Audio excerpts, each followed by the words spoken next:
Hello, UCF and USF fans, and welcome to the War on I-4 podcast on the actual week of the War on I-4 football game.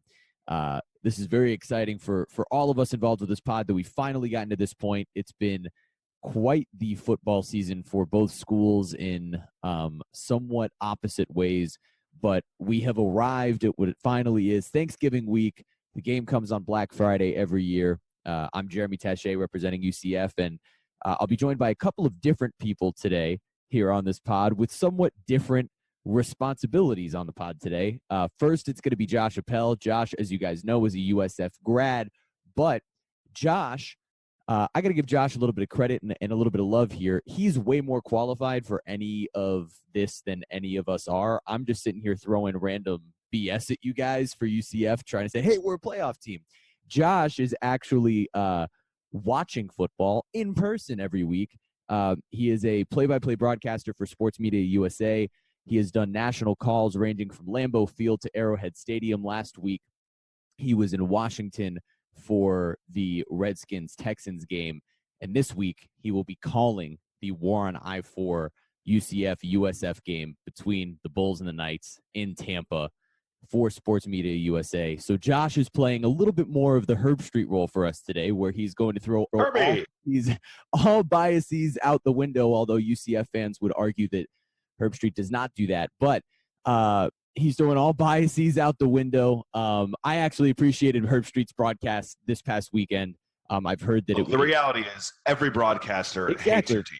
Everybody hates us, and they should. I'm just talking in general. Every broadcaster hates every team. Yeah. I don't know if you're aware of that. But as broadcasters, our main goal going into every broadcast is to make it perfectly known that we hate your specific team that you root for, whether it's UCF, whether it's the Texans or the Redskins, whether it's Alabama or whether it's Florida or Miami. Our goal is to make sure that you know that we hate your team. Now you know that Josh is a real professional broadcaster, because I clearly hit a sensitive subject there. But it's so ridiculous. It's one of the most ridiculous complaints that I've gotten that broadcasters in general get. We don't hate your team. Right. Except for Josh, who hates UCF. So going forward, Josh will actually, if there's one person that I know that will be able to give a down-the-middle, legitimate professional call, it's Josh Appel. And I'm very excited to listen to his call this weekend. I know I'm going to be doing the Chris Whittingham and watching the game on TV on a delay while listening to Josh's broadcast, and I look forward to it. So, fantastic. Thank you very much. Everyone should do that. Yes, I would recommend it. And so, all of that lead up to say, hey, UCF, USF, very different paths over the last month. About a month ago. That's putting it lightly. About a month ago, both of these teams were ranked in the AP poll. USF had climbed up to 23. They were 7-0. Since then, they have lost 4 in a row. They're giving up 40 points per game during that stretch. They had a 17-0 lead against Temple at the half this past week, and then gave up 27 unanswered and lost the game. Charlie Strong seems to be struggling with his team and with getting a grasp on what is going wrong for them. And these two teams seem to match up very differently. On the other side, UCF obviously just on primetime, 8 o'clock, home game against Cincinnati, ranked Cincinnati this past week, put on a show. UCF is the number 6 scoring offense, the number 6 total offense, number 2 in total turnover margin, number 9 in rushing offense, number 28 in passing offense. Meanwhile, USF defensively, number 88 in scoring offense, or scoring defense rather. They're giving up 31 a game to UCF's offense, who's scoring almost 44 a game. So UCF's is more likely than not going to put points on the board. They've scored 30 plus in 23 straight games.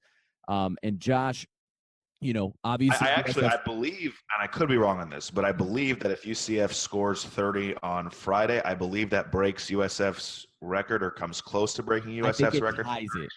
I believe it would tie USF's record for the amount of a streak with 30 plus scores. So it would be ironic if that came against USF. Obviously, rubbing salt in the wound a little bit for USF fans. It's a complicated matchup here because for the last few years, this game has been close. Obviously, last year was arguably, for me. Last year it was close. The years before that, it wasn't fair. It was like, so the USF, the last time they played in Tampa, Marlon Mack ran away with it at the end. That was the 6-6 first year of Scott Frost. The year before that was when we helped you clinch. I can't say we right now. When USF helped clinch UCF's 0-12 season the year before that. And then the prior year, that was a 16-0 game, which USF had chances to score and be in that game. However, for one reason or another, I believe Mike White, the starting quarterback, got hurt in that game. They played with the backup. They had a wide open fake field goal that would have been a touchdown. They did. Somebody made a bad throw on. They did. I forgot about that. It was 16-0. Like, that's a game that, that was when USF, before they had turned the corner. Yes. So I hope that it's something like last year, but I have a feeling it'll be something like 2 years ago, the last time they played at Ray J, where it's close for a bit and then one team starts to pull away.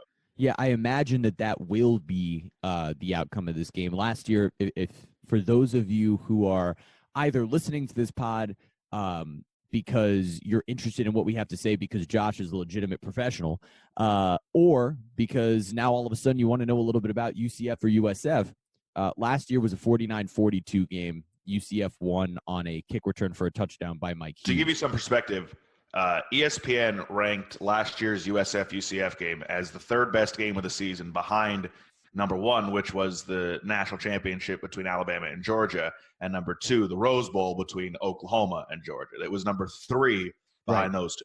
Right. It was a game for the ages. To put it in perspective, Quentin Flowers had 503 passing yards and 4 touchdowns and 100 rushing yards and a touchdown, and they lost. Mackenzie, it wasn't that UCF got a stop at the end. Nope. They had the kick return for a touchdown. USF was driving to tie the game again after they were down 8 the previous drive, and Quentin Flowers pulled magic out of his hat, hit a long pass to, I believe, Darnell Solomon, and then they did one of those roll to the right, throw back to the left 2-point conversion plays that worked to Dearness Johnson. And so all the momentum was back to USF, you felt, and they kicked the ball off for whatever reason to, who was it, Mike Hughes? Mike Hughes, yep. And Mike Hughes, who's with the Vikings, got hurt, takes it back. I don't think anybody even came close to touching him. Nope. 49-42. Still plenty of time on the clock the way USF had been moving the ball. They weren't going to be stopped. They get a first down, I believe, right around midfield or past midfield. And as Mitchell Wilcox was trying to get, extra yardage, he fumbled it just before his knee hit the ground. And, it's one of those plays where, you know how fans get mad at players for making mistakes? That's one of those where it's my first thought was, my heart dropped at that point, because I had called Miami and Pittsburgh earlier that day. That was Miami's first loss of the season, and really at the time I don't think anybody expected it to start the slide that Miami's on, but it did. And my first thought was, I can't believe that just happened. And then it was, God, I feel so bad for Mitchell Wilcox. He was just trying to make a play, and it was just a better play by the defender to force the fumble there. And so that's how that game ended. And you have that taste in your mouth, and you figure, all right, 7-0 at the time this season. Obviously, USF had struggled to get to their 7-0. When you look at 38-30 over UConn, 25-24, needing that last-minute comeback against Tulsa, 20-13 over ECU at home, 25-19 against Illinois on the road. I mean, there were signs that this was coming for USF, but at the end of the day, they were finding ways to win games, and you can deal with your struggles if you're still finding a way to get to win games. But what they ran into were better teams. Houston, Tulane's a game away from being bowl eligible. At Cincinnati, which is a tough game, and then at Temple. And in the last 2 games, USF has had a halftime lead, and they haven't been able to finish it. Last week against Temple, USF's defense played probably its best game of the season. Rock Armstead, the previous week, I believe what he scored. He had, 4, 5, 6 touchdowns, something like that the week before? It was insane. It was insane. I can look that up if you'd like me to find it. So while you talk, I'll look that up. Yeah, I don't remember the actual number that it was for Armstead, but I believe he had over 200 yards rushing and had at least 4 touchdowns for Temple. I believe that was against Houston in the game before they played USF. And USF's defense played incredibly well. They held Temple to 73 yards rushing and 337 total yards. And that's enough to win the game. It was 27-17 the final score. But the last 2 scores, one was a special teams punt return, and the other one was a fumble return for a touchdown. And so they're self-inflicted wounds. USF jumped out to a 17-0 lead in the Temple game and had a chance to add on more before the half, and they decided to sit on the ball, and they played it conservative. And then in the second half, they were averaging under 4 yards per play in the second half. They couldn't do anything. And I think Blake Barnett was still hampered by that shoulder injury he suffered against Tulane. But, like, it was evident. Like, I know he said it, he wasn't in any pain. But if you're hurting, man, like, yeah, it's fine. It's okay. So I'll be curious to see, especially on a short week, how Barnett looks against UCF on Friday. We'll have to see the offense that was putting up 34, 49, 58, 38 towards the beginning of the first half of the year, where they were accumulating a lot of yards. I believe they had what was it? Well, the game against Illinois, they had 600 yards against UConn in late October. When the game was a lot closer than it actually, or wasn't as close as it ended up being, I don't think. I mean, I believe it was 31-14 or 38-14 at one point. But still, I mean, the final score was a one-possession game, but they put up 600 yards, and the offense hasn't quite looked like that since the third quarter of the Houston game a few weeks ago. It was abysmal against Tulane. Cincinnati, they were fine, but in the second half, again, they just fell apart. And the same thing happened against Temple last week. And you mentioned at the beginning of when we started this, UCF's got one of the most electric offenses in the country. And Temple, to their credit, I would say they're a pretty good offense, but at the end of the day, they're not UCF. And so while it's great that they improved against Temple, they're going to need an effort just like that on Friday if they're going to have any chance to beat UCF. But, like, you look at comments from Charlie Strong, and it just flat out, we always talk about how, we wish coaches were more honest. We wish players were more honest in the press. And then when they say things that are honest, we also jump down their throats. Yes. He said that it's pretty clear that they're lacking confidence right now. And he also said he hopes that UCF fans don't take over Raymond James Stadium. And, of course, UCF social media has run with that immediately thing now. And so here we are. Look, it's a rivalry game. I don't think you can say one way or another that, one team's going to run away with it. I think a great example of that is 2013, the Blake Bortles year when UCF won the Fiesta Bowl. USF went in there with their 2-9 record, had a lead in the fourth quarter. They needed a Blake Bortles pass to, I believe it was Brashad Perryman. That was and then USF was driving at the end to get in the field goal range. They had a missed field goal as well earlier in that fourth quarter. And that was a close game. That was one of USF's worst teams ever, with a freshman quarterback on the road in that environment in the middle of, at the time, what was UCF's best season. Right. So one way or another, to write things off as a guarantee, I don't think so. It's not it's a rivalry game, and USF's at home. It might not look like a home game. Probably going to be a lot of black and gold in the stands. But, again, at the end of the day, cliche machine, Josh Appel, it is a rivalry game. And, you always get up for rivalry games. Right. So a couple of things that so going back to what you had mentioned before. About that was very long-winded out of me. Wow. I don't really think there was a point to what I was just saying. You actually spoke. You actually spoke here for a little bit. Normally it's just, Jeremy, shut up. So what you spoke of Armstead and USF's rushing defense, you're correct. He had 210 yards and 6 touchdowns against Houston. Last week against USF, 26 attempts for 64 yards and a touch. I mean, that's a solid run defense, and oh, absolutely, and that's a run defense against, again, going into last week. I was actually on the main flagship podcast for 5 Reasons, talking about the UCF Cincinnati game, and Cincinnati, same strength, rushing defense, and they shut down UCF's rushing game in the first half. UCF had 7 rushing yards in the first half, but Mackenzie Milton made some big plays on third down, a couple of really. Well, that's one pass to Trey Nixon. Has struggled mightily in this year is on third down, and so that's something to watch on Friday as well. It could come down again to Mackenzie Milton going out and making plays. He had a couple of pinpoint passes last week. What you do point out is you are correct. This is a rivalry game at the end of the day. USF, although they've lost 4 in a row, looked better for parts of that Temple game. Didn't struggle the last 2 weeks in the same way that it looked the 2 weeks prior. Don't get it twisted, though. They definitely struggled the last 2 weeks. it's not as bad as it was the first two losses, though, is my only point, especially defensively. Agreed. This is a team that did win 7 games to start the year. It's a very talented football team. And rivalry games, you throw them up in the air. UCF also, like we said, you just said, short week. UCF played Saturday night in primetime college game day. There's a hangover effect to that. It's almost, I almost feel I am, just being biased as a UCF supporter, I'm almost glad it's the rivalry game as opposed to just some other random game, because this is the ultimate setup for a letdown week. You've already clinched a conference, your side of the conference. You're going to the conference championship. This is an easy game to theoretically overlook, but because it's a rivalry game, because it's at Raymond James Stadium, because what's on the line, theoretically this team should be able to step up to the challenge.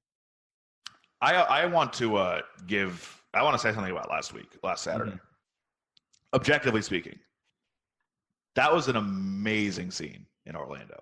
From college game day to the actual game, that is everything that schools like USF and UCF dream about. That is a once-in-a-lifetime thing that happened at UCF on Saturday.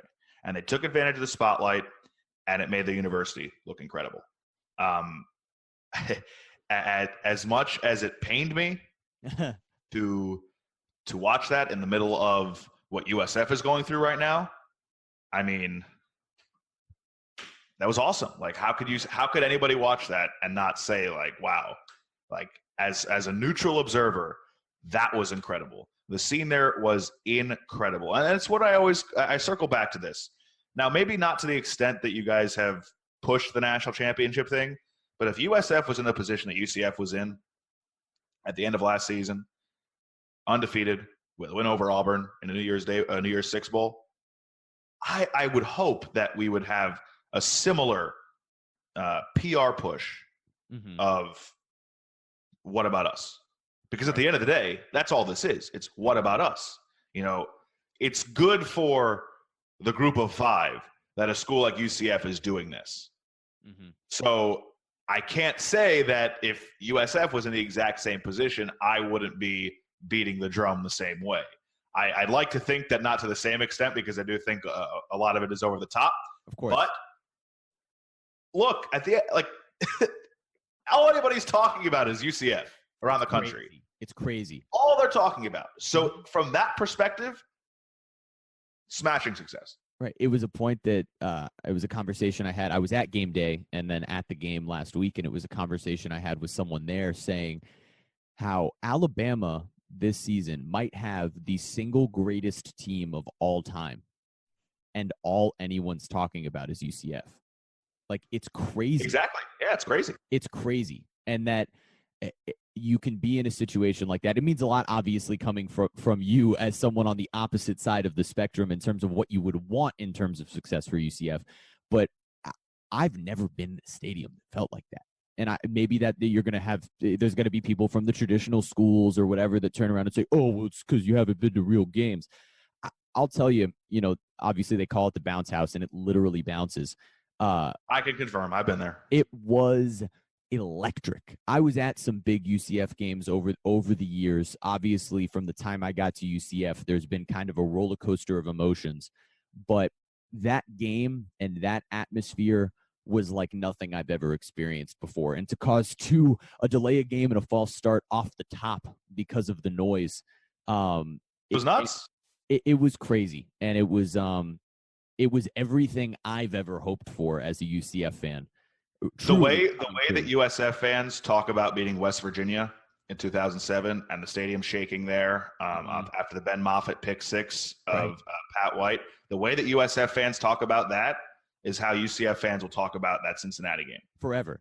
That's a game that theoretically may have changed UCF football as a program forever, just because of the national spotlight and the feeling that people had. I mean, I can still go back to this, and I always will.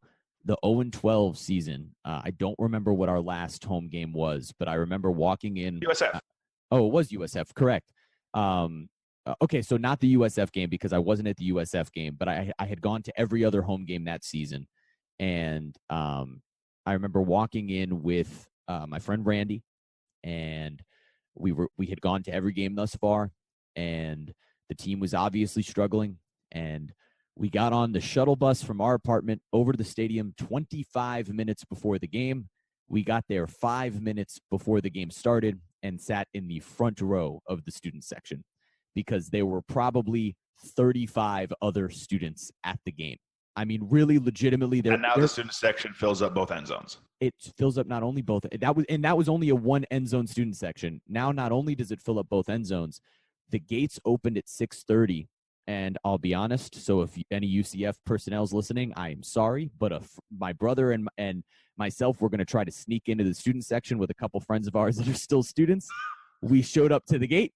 Where the students were supposed to be let in, and it was such mayhem 30 minutes before they were opening the gates that we gave up and just said, you know what, we'll just go sit at our regular seats. By 6:35, after they opened the gates at 6:30, both end zones were full of students. And as an avid UCF football supporter, as a supporter of the university, that I am an alumnus of, it was something special to see on national TV, and it was pretty cool. It was just a pretty cool moment. But so let me just get your final thoughts here before I let you go, Josh. You are calling the game. I guess maybe some key things with Doug Plank, by the way. With Doug Plank. And so again, Sports Media USA. I really suggest that everyone listen to Josh's call. I've listened to. I will post the link on Twitter, and I'm sure that Jeremy will retweet it from whatever accounts he wants to. But follow me on Twitter also at Josh Appel, and you'll find a link there. But again, I'm sure it'll be retweeted. And if you're not following us, it's at War on I-4 podcast. So Josh, you are calling this game. There's obviously some keys here. Mackenzie Milton's been playing much better over the last couple of weeks since seemingly recovering from injuries. Although, my God, my heart sank during that first strip sack for a fumble and a touchdown. Yeah, your season kind of flashed before your eyes. Right in front of my eyes. I was like, oh God, it's all ending right now on national TV. But first play too. Very first drive. Yeah, it was absolute. It went from I couldn't hear myself talk to you could hear a pin drop in the stadium. But with this game between Mackenzie Milton, UCF's running game versus USF's running defense, Blake Barnett, and maybe his health or lack thereof, and his efficiency. What are you looking for in this game? It's a rivalry game that there's no way this game isn't close, at least for 2.5, 3 quarters. So what do you think are maybe the key differences that might make, you don't have to pick, but the things that could make this game go one way or another? Well, it starts here, number one. Charlie Strong has to coach an aggressive game, and Sterling Gilbert has to pull out some creativity on the offense. It gets way too predictable offensively with USF's offense. We need more aggressive. I can't say we. USF needs to be way more aggressive in the way they approach this game. It's the last regular season game of the season. You're eliminated from any chance of making the conference championship game, obviously. You've already clinched a bowl game. There's no reason that at home you should not be pulling out all the stops and being as aggressive as possible. Anytime you're in plus territory, in fact, anytime you're at the minus 45 or further and it's 4th and 3 or less, I'm going for it every time. I want to see some fake punts. I want to see some creativity. I want to see some shots taken down the field. I want to see the USF use the middle of the field too, which is something they really haven't done on offense. Defensively, they need to do well on first down. They can't get UCF in second and third and medium and third and short because they're going to get owned all day like that. They're not going to be able to get off the field. And that brings us to another thing. It's great to have you to force third and longs or third and mediums, but in those situations, you have to get off the field. And as we said earlier, that's something that USF has struggled in. The reality is UCF is going to get theirs offensively. It's going to happen. It's just what it is. That's what it's been like for 2.5 years, basically, for this offense. So you have to be able to get stops and force a couple of turnovers, every now and again. And you have to win the field position battle. because if you're backed up all the time and you're giving them the ball at the 40-yard line every time, it's not going to be a recipe for success. That running game for UCF is explosive. USF has to stay disciplined on defense. But again, there's only so much you can do. UCF has UC fast. I mean, like it is what it is. USF has also been dealing with some injuries on both sides of the ball, but at the same time, roll the ball out there, line up, and let's play. Like I'm ready for this. Been ready for it. It's going to be a great atmosphere. They've already sold over 50,000 tickets for the game. That's already it's already an indication how many UCF fans are coming to the game. Right. But which makes it all the more important that USF gets off to a fast start at home to kind of silence those fans. And they're again, I can't say it enough. UCF is going to go on a run at some point. They're going to get theirs. It's going to happen. It's just the reality. USF has to weather that storm. They have to be aggressive on their end and take care of their own business. And if they do that, I think we could see a game that gets decided in the fourth quarter either way. If not, I think UCF runs away with it. All right. I tend to agree with a lot of what Josh said right there. This should be a close game. Just personally for me, seeing my friend get to call a nationally broadcasted game of his college is a pretty cool moment for me personally. So I can only imagine how it feels for Josh. Josh, congrats on getting to do that, and I look forward to listening to your call. Yeah, I mean, thank you. It's the first USF football game that I'll be calling. Really, the first. No, I shouldn't say USF any game. I've done USF baseball the last few years, but it's the first USF football game I've called since the Miami Beach Bowl against Western Kentucky in 2015. So this is a cool full circle moment for me, selfishly. On Friday, it's never about us. The story is obviously the game, but on a personal level, I believe we're doing the game from the same booth that student radio broadcasts in, which brings it even more for full circle than it already was before. So Friday will be a cool day. I've got my best friend from college as my spotter on Friday as well, so that'll be cool. I just hope we get a good game. Yep, and it will be. And if you were looking for trash talk, you didn't get it, but you will. After we come back from this quick break, I'll be back with Tito Benach, who sucks. You know, he went to USF. Ooh, Tito. Tito thinks I hate him.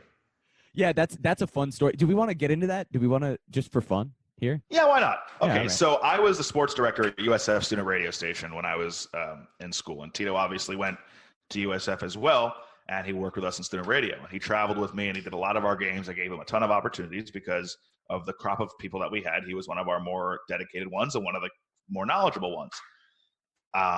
Tito did the bowl game with me in 2015.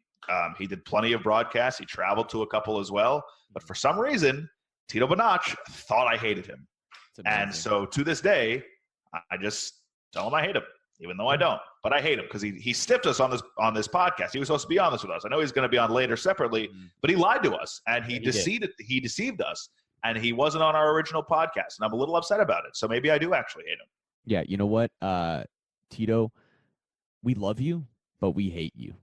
But we do look forward to mostly hate. We do look forward to getting some of your knowledge, if we want to call that, although you're never prepared for this pod. My favorite part is that Tito's not going to hear any of this until he goes back and listens to the podcast after. So he's just going to hear us rant about him for a couple minutes later. But we will be back with Tito, or I guess back. I'll just roll right into it. Tito, who we're recording with at separate times because that's how podcasts work and we could edit things together. Peek behind the curtain. But Josh, thanks again for taking the time to talk with me here. Of course. I really look forward to listening to your podcast, or to your broadcast rather. Podcast on Friday? To your well, you know what? I will listen to this podcast on Friday just to psych myself up for the game. But looking forward to listening to your broadcast. If you haven't checked out Josh's wrestling podcast, it's Smarks Your Territory.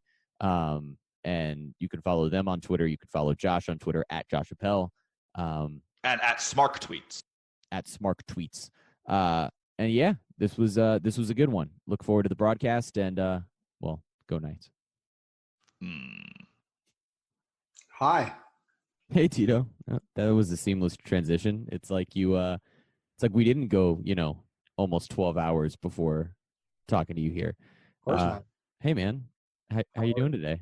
I should be excited about this week, but I'm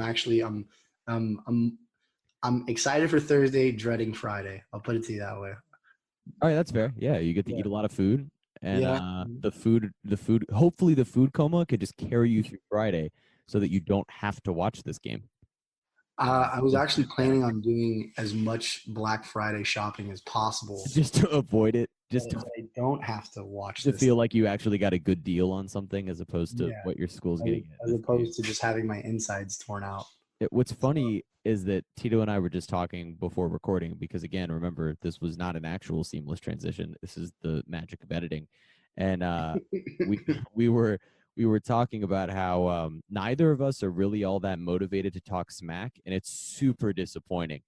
Because Really, yeah. it's like week 3, we were talking smack to each other, like, oh, our team's better. Yeah. And now we actually approached the rivalry game, and USF's lost 4 in a row, and UCF just dominated on national TV and is literally for the first time ever getting the respect that everybody's been clamoring for, as Tito gets all his text messages. And or really more, that was just the light going off in everyone's head. Ding, ding, ding. UCF gets respect. Just anyway. All the zingers. Oh God, just brutal. We're recording after midnight. What do you expect? But it's this kind of weird space where we wasted all of our ammunition. Josh was the as a couple of our listeners put it, the closet Bama fan, and then he came in with actual insight on this pod. And Tito and I are just kind of sitting here feeling friendly about things. USF doesn't know where their school is located, but other than that, like, whatever. I can acknowledge that they own the season, or the series victory 6-3. I mean, what have you done for me lately since UCF became a real football school? 3-2 since 2013. Yeah, go for it. No, like, I'm so dejected. I'm sitting here while you're spouting all this off, and I genuinely want to say something, but like I'm so just like so beat up and hurt by this team that I don't have any ammunition to fire back at you. But let me say, go for it. Your fan base has quickly turned from just USF's rival into the nation's rival. Yeah. And I don't know whether I hate it or I love it. Right. It's like so the reality is USF, if we're being real here, Tito, and so you're feeling this dejection, and you're also feeling the reality of the fact that USF is just too small time for UCF at this point. We're everyone's rival. We don't need to bother with this USF nonsense, and that's what you're feeling. You're just coming to that sort of acceptance of, your school just can't hang, I'm sorry to tell you. Oh, God. I feel like I'm being stabbed, and I want to do something about it, but I know that the bleeding is just going to be a lot more if I do something about it. So I don't know whether to leave the knife in the wound or not right now. Ooh. But I'm going to try my best to remove it through rational analysis. Through rational analysis, I love it. It almost feels it's like someone that's tied down, and then there's like a little drip of water just slowly dripping on their head, and it's just going and going and going, and it's going forever. And that's what this whole season has been like, because you were sitting here from the very beginning saying that this USF team at 7-0 was a fraud, that Right. At 7-0 and ranked 23rd in the nation in the AP poll, this team is a fraud. They're gonna lose. They can't hang with UCF, but I do not think that you expected to go from 7-0 to likely 7-5. Yeah, no, not at all. I would actually love, we're on that topic, and we'll do our fair share of little zingers here to each other if we need to, but I'd like this podcast to be somewhat rational, and I would love to know, we didn't get into this with Josh, and I'd like to know, sort of what you think about this collapse here and what the key issues have been. Josh touched on things, but what you think some of the key issues have been overall in this 4-game skid for USF. Well, I think the bell cow this season, as I've said, that thing that I've harped on this entire year and continuously tried to address is just the lack of creativity and diversity in the offense. And, when the season started, it kind of felt like, this was going to be a team that lives off of its defense and, is going to have to play off of turnovers and, make the best of what they can, win games by choking them out defensively. And as the season has progressed, it turns out that the defense is not very good. Right. Now, within the last 2 weeks, I'd like to say that the defense has, to a degree, maybe slightly, they've kind of. I don't want to say they plateaued, but they've normalized in a way that they've come back to where there was an extreme negative. They've headed back in the positive direction for sure. Right, and marginally, I will say that because for the most part, they're still really bad. Right, but Josh and I touched on it against the run, especially. They've had a lot more success. They held Armstead from Temple to only 64 yards, where he had rushed for 210 and 6 touchdowns against Houston. So, right. They're at least somewhat in a weird way trending in the right direction, even through this losing streak. Yeah, and like I said, I think the onus really falls on more than anything. It's the offense. It really is a shame that we have a running back in the caliber of Jordan Cronkite and receivers like Tyree McCants and Randall St. Felix. And while early it seemed like, our offense was to a degree, somewhat productive, now it seems like all these guys are just caught in a hamster wheel of doing the same things over and over and over again until they work. And, the perfect example was last week. We're playing Temple, and we go into the game set up 17-0 at half. And, for most USF fans, you're feeling good because, A, you pitched a shutout for the entire first half in Temple, might I add. Right. A good team. You right. fans will acknowledge that's a good team, Temple. Right. And I think, most USF fans' expectations was we're going to get our doors blown off. Like, we were going into that game fully expecting a double-digit loss. And I think Temple was a double-digit favorite, and they ended up covering. Or no, actually, no, they didn't. They ended up missing the cover. It was 10, right. Oh, it was 10? Oh, no. I'm saying they won by 10. Yeah, they won by 10, right. So, I think just the struggles come. The team is just offensively not what they should be. Blake Barnett, for whatever reason, still looks injured. I feel like, the biggest reports was that last week a lot of people felt like he was still very hurt and he played and he didn't look comfortable. Right, played through which it. is a concern going into this week because it may get worse. Yeah. Well, against UCF defense that finally looked right good on they look Saturday like night. They're really picking up fast. what they're supposed to be doing. Right. Mm-hmm. And I think, this USF offensive line continues to show its inexperience. A lot of young players that continue to make, freshman mistakes and penalties. Like, once again, USF shooting itself in the foot repeatedly with just pre-snap penalties and, roughing penalties. And it's kind of just been a microcosm of the season was that game. Right. You have a strong start, and then the second half finish was absolutely awful, just like the actual season is going. So, I think for USF, getting back home helps, but there's so many glaring issues with this team. I don't know how they react. It almost feels like I don't want to say the locker rooms are at odds, but it almost feels like there's just no confidence coming out of them. Well, and even Charlie Strong said it. I mean, Charlie Strong literally said UCF is playing with a level of confidence that we simply don't have right now. And you talk about going home to Raymond James Stadium, as good as you might feel about going home, at the same time, I don't know how much of a home field advantage there's really gonna be. It's not. No, there's none. It's not gonna be a home field advantage. It's not. I would honestly expect more. I wouldn't say I'm expecting more of a UCF turnout, but there's at least 50-50. That's going to be basically a neutral site game. Right. Yeah. And now there's something about being in what is your home locker room and being in your home city and getting to sleep in your own bed. Obviously, I mean, there's a home field advantage there. If UCS wins on the road, it's a road victory, right? But it's not gonna be this hostile environment that Cincy came into last week No, against not by UCF. Yeah, it's this weird thing because the buildup last year was a totally different thing, right? Mhm. Last year, USF was the hot team coming into the year. They were the preseason ranked team, right? USF was ranked preseason last Yes, year. they were ranked 16.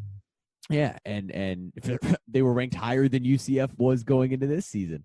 Yeah. And they had all the hype around them, and they had the dynamic quarterback in Quentin Flowers that had all the hype around him.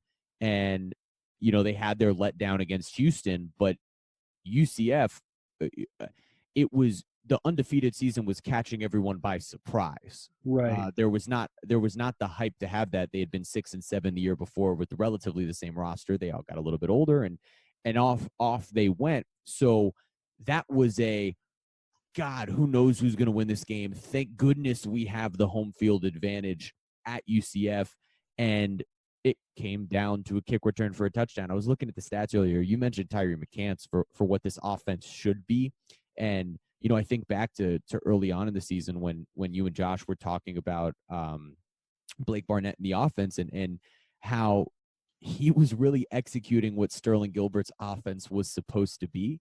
But now that's just kind of tragically gone away. But Tyree McCants in that game against UCF last year had 9 catches for 227 yards and a touchdown. I mean, he literally dragged a guy for the touchdown. It was unbelievable. And so as a UCF fan, and I said this to Josh earlier in the podcast, but that was so long ago now that I might as well repeat it. This would have, had it not been USF in terms of what the rivalry is, set up for the perfect trap game, coming off of College game day, big win at home, feeling yourself short week on the road against a team that you think everything is going wrong for, right? Like right now, we feel like USF can't get anything done. Yet they still have the athletes. They still have a quarterback that at times can make plays. They can put up yards.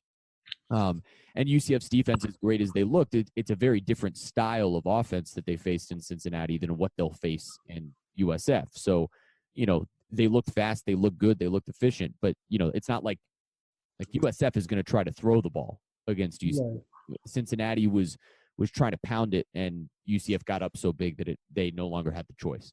Yeah, go ahead. No, I to your point, like it's funny you say that because, like, I think you can ask a USF fan, like, oh, what would be USF's plan of attack offensively, and no one could tell you an answer. Yeah, right.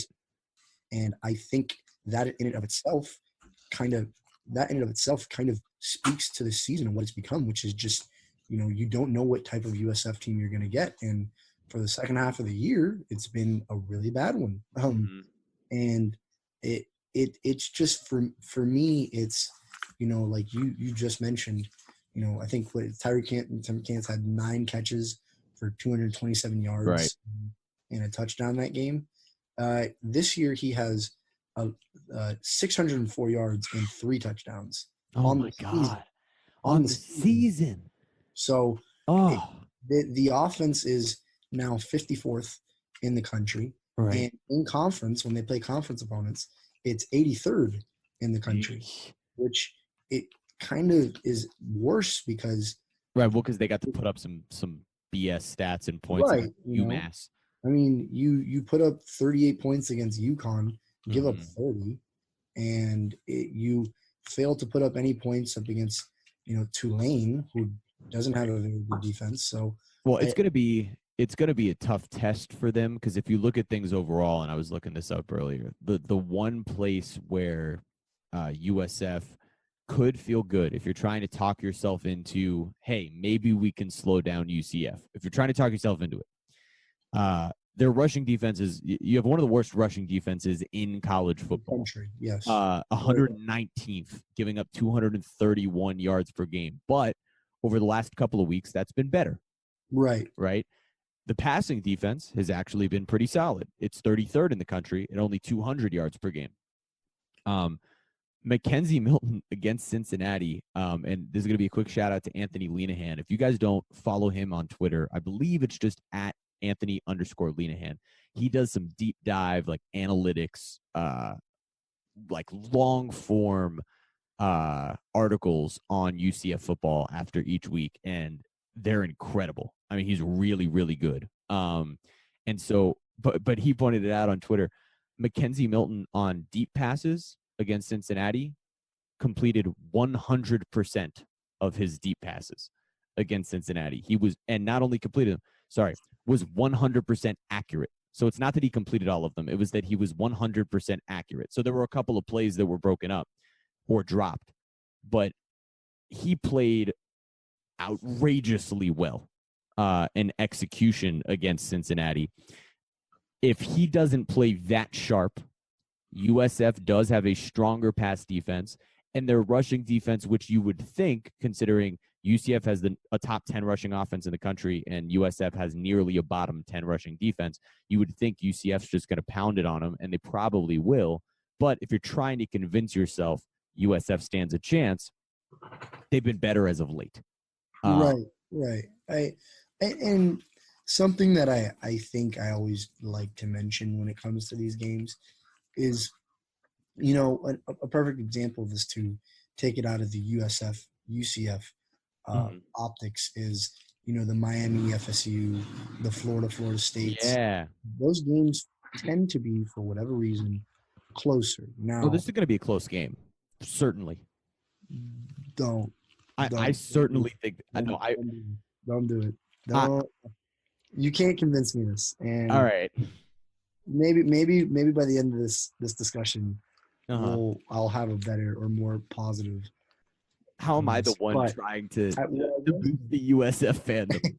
How is that where we're at? How did that get to be this place where we're in? Well, no, and this is what I'll say, right? Like, for whatever reason, when kids of these caliber tend to match up, the talent always rises to the top, and it gets competitive, and you can find yourself in a game in the fourth quarter. I think that the difference being, and it's lame to say it, but it's true, is just the coaching. Like, plain and simple, one side has better coaches than the other typically, and I think it's very evident that the UCF coaching staff is far more advanced than the USF one. And which is crazy because this is their first year as a staff. Right. Yeah. Incredible that. And that's true. A testament to Josh Heupel. Josh Heupel. Is it Josh? It's Josh Heupel. Yeah. Heupel, right. Believe the hype, bro. Oh, okay. Believe the hype. All right. Consider that my first UCF shot. I mispronounced your coach's last name. All right. That's fine. At least I didn't pull out the literal Charlie Weak instead of Charlie Strong. I've seen people do that on Twitter. It's lame. Stop it. It is lame. Just stop. No one's good. I have one thing to say about this rivalry, and we have an entire podcast, and then I'll let you get back into your thing. Yeah. We have an entire podcast dedicated to the rivalry. This is the worst shit-talking rivalry that's ever existed. And it's like, I know we're young. It's a young rivalry. It's hilarious because on Twitter, this rivalry really exists because the Chick-fil-A Peach Bowl tweeted out polls ranking rivalries 1 through 16 and was like trying to have like a matchup. Like, hey, what's the best rivalries? And this was the 16 seed and the 1 was Auburn, Alabama. And this rivalry won their poll and moved on to the next round because we all exist on Twitter. And I appreciate that. And the hashtags are great and some of it, but gosh darn it, it's blasphemous how bad this is when these are 2 of the better football teams in the state now. Like, guys, get your stuff together. Let's go. Let's get angry. And I am one to talk. We're sitting here having a wonderfully casual conversation and not doing any of it. And I am not good at insults, but we gotta step this up. If the football is gonna step up, we gotta step up on the actual hatred. Right. And look, I'll put it to you this way. I think you and I both wish that USF was at a better place because bad. It would mean so much more. And all this it's irrelevant. All it could be either is UCF handles business like they should, Yep. or it's by some miracle USF ends this Cinderella story that is right, and then you become insufferable. and then I tweet for 3 days consecutively. But on another note, to add, going back to Heupel. Or going back to Heupel, credit to him. He's been fantastic this year, and I do think that he deserves credit because he, it's one thing for a coach to inherit a team that did something incredible the year before and to not really tinker with it too much, and it's another to actually go out and do that. Yeah. Whereas, a lot of people thought that USF was going to do that when Strong inherited Tiger's team, and he decided to bring in the same staff that essentially got him fired at Texas, which has been, the main issue with USF fans and this program right now, which is where it's at. That being said, though, I just always think that when these types of players meet on the football field, you can find yourself in a game in the fourth quarter. It can be a 1-score game. It can be a 2-score game. And, one certain thing happens and everything goes bananas. So I'm excited about I'm excited, one, to see how, USF comes out and prepares. And I'm also interested to see if, Sterling Gilbert was asked if they're going to throw the kitchen sink, which God knows what the kitchen sink could be for Sterling Gilbert. Right. Maybe a couple less HB dives. No, it just means it's all HB dives. Yeah, Joke's just on all you. HB dives. Joke's on you. It's only running up the middle. Right. He's literally running up into the kitchen sink. Oh, but, God. I think that, it's a game that on paper looks awful, but once it steps in between the lines, for USF's sake, like you said, Mackenzie Milton makes an errant throw. You get somehow a 10-0 lead, and you can kind of rest on your defense in that circumstance. Right.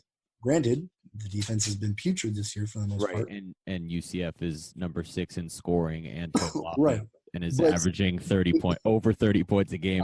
They've scored over 30 points a game in every single game during this 23-game win streak. But I agree.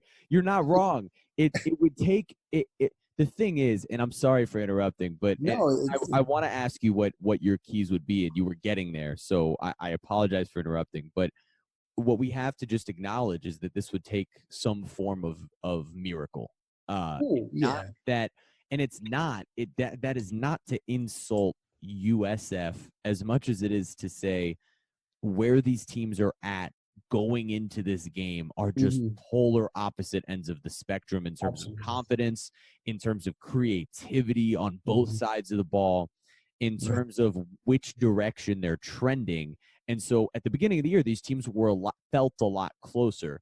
And in terms of literal talent on the field, it's the thing that we've seen here in the college football playoff rankings, which we'll get to in a second. But like Ohio State, top to bottom, through their third and fourth teamers, is more talented than UCF.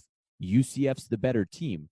So in this realm, in this existence, in what we have going on with UCF and USF, these two teams are basically even in terms of the talent and in terms of, what they should be.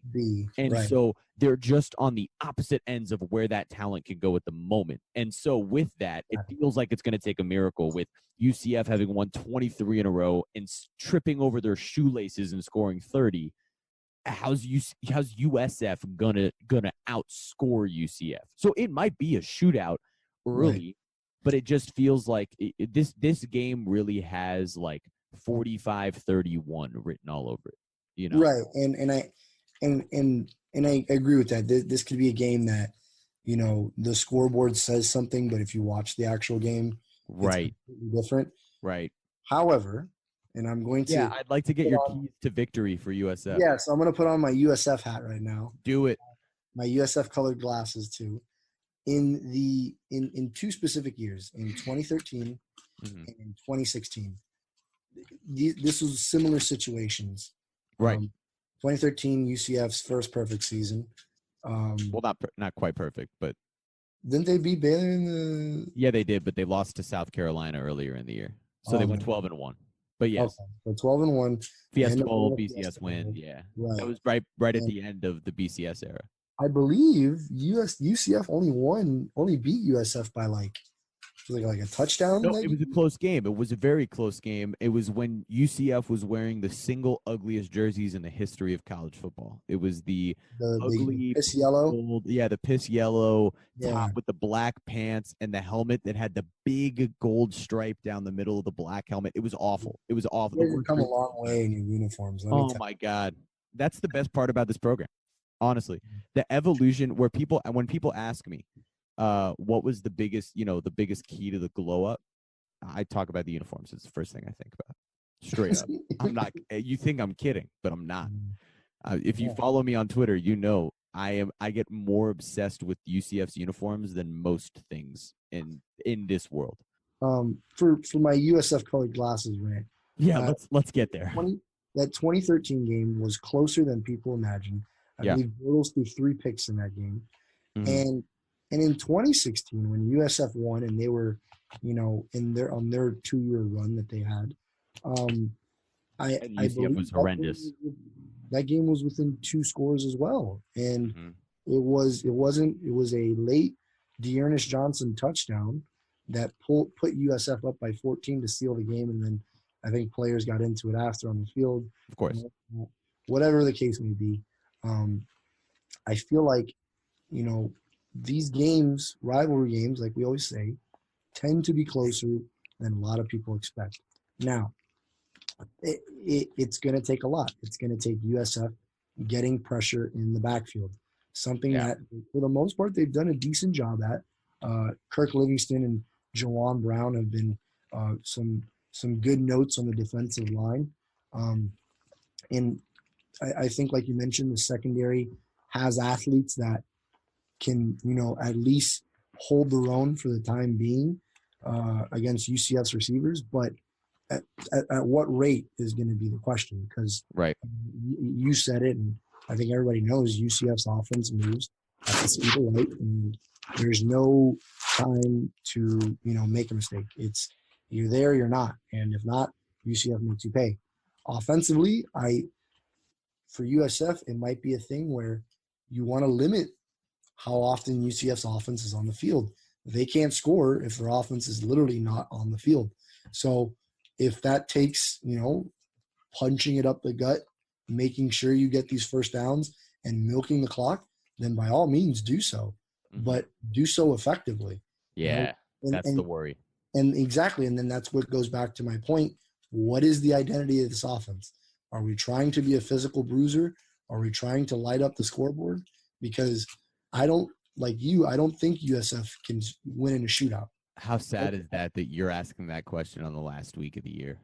Right. What's our offensive identity? And no, it's an indictment of the offensive coordinator. So, and I'll say this because I don't like to get into too much rumors and whatnot, but I truly believe from everything that I've been told that this is going to be Sterling Gilbert's last year at USF. From what I've understood, there is somewhat of an internal conflict with what he wants versus what Strong wants. And I think I find it hard that both Charlie Strong and this new athletic director, Michael Kelly, who's, kind of the athletic director that USF's been looking for, one to really embrace the program. I think it's going to be hard for them to look at this team and Sterling Gilbert not be part of the issue. Insert eye emojis here. You're right. Yes. I'm going to go out on record and say that I do believe this will be Sterling Gilbert's final War on I-4 game. And when that happens, Tito will rejoise. Oh, my God. We will pop champagne. I tweeted at him again. I told him. He's lost it. I can't remember the exact tweet, but I believe I told him, "You're a putrid offensive coordinator." And I have yet to get a response. Yeah, I'm shocked. I'm shocked that he hasn't responded. Believe it or not, he hasn't tweeted since we were 7-0. Imagine that. Is it? Are you serious? Really? Literally has not tweeted since we were 7-0. That's hilarious. Oh my gosh. Yeah. So I think for USF, it's literally gonna have to be the perfect storm. Yeah. And I really want to say I want to say I think it can happen. I just think it's gonna be really freaking tough. Like, All right. So that UCF said, is coming in hot. and I'll give the quick UCF keys. Just keep being the best team in the country. Just keep doing it. That's my key. No. The big thing with UCF is if they're gonna win this game, it's just continue to be good on the at forcing turnovers and then keeping the ball safe. So they're the number 2 team in the country in terms of turnover margin. Mm-hmm. I think they're plus 16 in turnover margin. Last year, they were a top 5 team in turnover margin as well. They don't turn the ball over, and they force a ton of them. Defensively, as weird as it's been, man, and as bad as it's been, that was under Shenander last year and under Randy Shannon this year. These teams give up a lot of yards and a lot of chunk plays, but somehow when necessary, every time you're like, man, we could really use a turnover, it happens. And I don't know what goes into scheming there. I am not adept enough when it comes to coaching the defensive side of the football to really know why that is. But USF is not. USF is prone to. I believe they're literally at 0 in terms of turnover margin. They've forced the same amount of turnovers as they have had themselves. And so that's normally where games are won. UCF's really good at it. USF is average. And I think as long as that doesn't go USF's way, I don't see a way in which USF ends up outplaying UCF. Like, I think the way that they're rolling, even if the defense, coming off of the high of last week doesn't really shut down USF, I just don't think USF's defense is going to have enough to shut down Mackenzie Milton and company. So as long as they, last week I really loved the way they used Adrian Killens. It was the first time all year I've been begging for this, that they stop just running him up the middle and they get him the ball in space. And they did last week finally, and he looked electric. I hope that the offense, that was the best executed offensive game I've seen from this team, besides the first 2 possessions, which were a strip sack for a fumble and a touchdown and a 3 and out.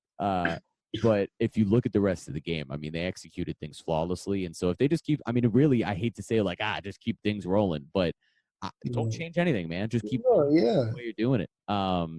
Clearly these guys have a control of this team. And I just can't get over the fact that under 2 completely different coaching staffs, with the spiritual leader of your team and Shaquem Griffin leaving as well, and a stud NFL wide receiver in Traquan Smith. So a legitimate NFL wide receiver that was your number 1, your starting tight end who's catching passes, your backup tight end who's also catching passes, a corner who was drafted in the first round, and then the spiritual leader of your defense. They all left along with your entire coaching staff. You bring in a new coaching staff and you're still undefeated. And it's remarkable, man. It's crazy. I don't care who these kids are playing. They're smoking everyone, and it's just it's amazing. And so I guess, I'll ask you real quick for your prediction for the game. I'll give mine, and then we'll wrap this up with just a quick reaction to the college football playoff rankings and wrap things up. And then we'll do a pod next week just so I can laugh at you after we win. But we'll figure it out from there, I guess. Or we can do a pod on what bowl game UCF goes to. Yeah, we could also do that. Yeah, we'll figure it out. Yeah, we'll have fun. This isn't over. Maybe not just the laughing part. Yeah. Yeah. I got USF 41, and then I've got UCF 36. 36. Okay. I'm picking us to win because I'd be a fraud if I didn't. Because you have no choice. I'm backed into a corner here. What am I going to do? I got UCF with 3 turnovers, USF with 1 turnover. Okay. And I got me going off on Twitter on everybody. Okay. But that's about it. Yeah, that's what I got. I'm going to go just for the heck of it. UCF, screw it, 52, USF 17. just complete domination. UCF hasn't. I was pointing this out earlier on Twitter. UCF has not run it up once this year. It'd be fun to do that this week. Yeah, When Washington State's throwing the ball up 60, that ridiculousness, UCF should do that once in a while. That said, thank you all for listening to this just absolute mayhem of a podcast this week. Ethan, as you post this, I doubt you're listening to any of it. But thank you for letting us post this podcast that's over an hour and making it free and accessible to all of the wonderful listeners of the 5 Reasons Sports Network. Check out Swings and Mishes today as well, because Craig and Mish will have some really interesting Marlins news. I think you guys will definitely be interested to listen to. And hey, go Knights. Hey, go Bulls.